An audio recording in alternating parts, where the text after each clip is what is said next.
Hello बच्चों, कैसे आप सभी? होप करती हूँ कि सभी बहुत अच्छे होंगे। इस वीडियो में मैं आप लोग के लिए लेकर आई हूँ कहानी और उपन्यासकार में प्रमुख अंतर स्पष्ट कीजिए। मतलब कहानी और सॉरी, उपन्यासकार नहीं, उपन्यास।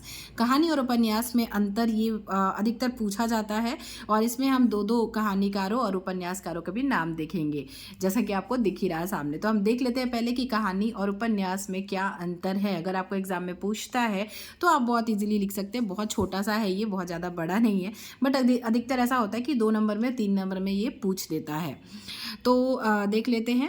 क्या है इसमें प्रमुख अंतर इस प्रकार है। पहला, कहानी में जीवन का आंशिक चित्रण होता है जबकि उपन्यास में जीवन का वृहद अंकन होता है। आप सभी को पता है कहानी क्या होती है। कहानी छोटी सी होती है। उपन्यास में पूरा मतलब वृत्तांत से मतलब बहुत मतलब डीपली पूरा एक जीवन का बोला जाता है ना कि बहुत ज़्यादा लंबा होता है। उपन्यास एक एक आपको पता है कि एक पुस्तक होती है, वो पूरी उपन्यास होती है। तो बस वो अपने दिमाग में रखिए और लिख दीजिए, लिख सकते हैं आप बहुत आसानी से अंतर।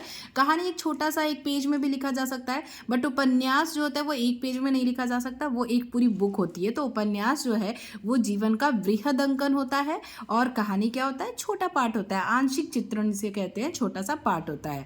कहानी का आकार छोटा होता है, जैसा मैंने अभी आपको बताया। इसको 2 पार्ट में मतलब 1 और 2 नंबर डाल के लिख दिया है। ऑब्वियसली नंबर आपको इसी तरीके से मिलेंगे, जबकि उपन्यास जो होते हैं वो बड़े आकार के होते हैं। कहानी में पात्रों की संख्या सीमित होती है। भाई छोटा कहानी है तो ऑब्वियसली 3-4 मतलब लोग होंगे या 5-6 भी हो सकते हैं, बल्कि उपन्यास जो है उसमें बहुत सारे अनेक पात्र होंगे, क्योंकि भाई वो बहुत बड़ा होता है, पूरी पुस्तक होती है उपन्यास। तो ऑब्वियसली पूरी पुस्तक में सिर्फ 1-2 लोगों से तो काम चलेगा नहीं, बहुत सारे लोग होंगे, तो उसके पात्रों की संख्या बढ़ जाती है। तो उपन्यास में क्या होता है, अनेक पात्र होते हैं और कहानी में पात्रों की संख्या सीमित होती है, कम पात्र होते हैं।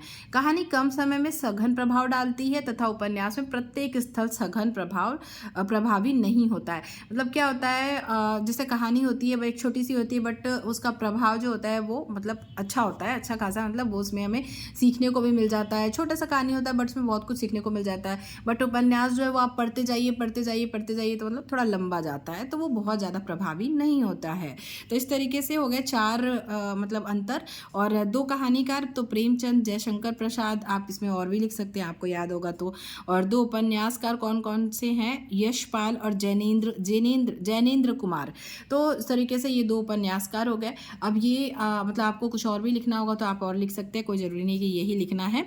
इस तरीके से हमने देख लिया कि इसमें कितने क्या अंतर है। तो अगर वीडियो पसंद आई होगी तो वीडियो को लाइक कीजिएगा, दोस्तों के साथ शेयर कीजिएगा, चैनल पर नए हैं तो चैनल को सब्सक्राइब कर लीजिएगा।